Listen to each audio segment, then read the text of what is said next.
Alright mga box, so another day. Kasi nga ayan, kung mapapansin nyo mga box is iba na yung dala nating motor.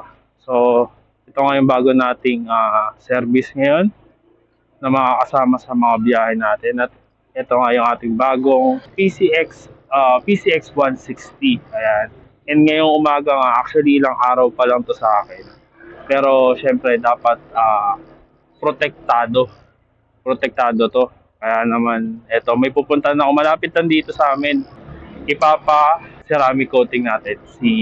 Eto, wala pang pangalan tong PCX natin. So tara, alamin natin kung ano nga ba yung offer na ceramic dito sa pupuntahan natin ngayon. Okay? So let's go, let's go. Let's go.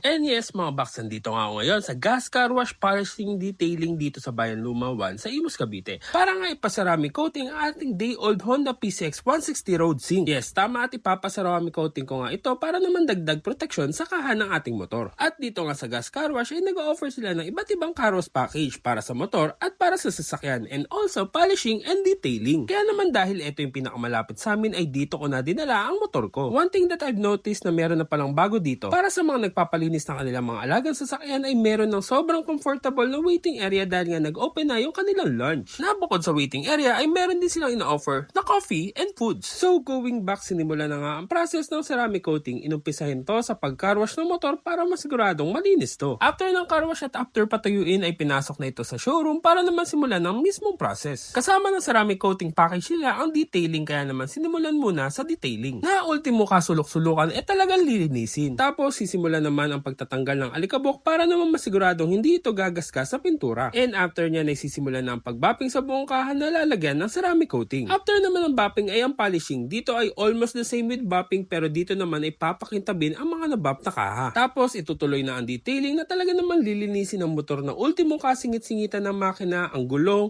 as in buong motor para magmukha itong lalong bago. Maaring di ito halata sa ating motor dahil nga ito ay bago talaga. At after naman yan ay pupunasan lang ang kaha to make sure na walang dumi o alikabok bago ilagay ang ceramic coating at para hindi magbubbles at maging makinis. And the final step is to apply na ang ceramic coating, and this will serve not for aesthetic but for protection ng kulay at kaha ng motor. At after nyan, ito na ang itsura ng ating PCX ngayon.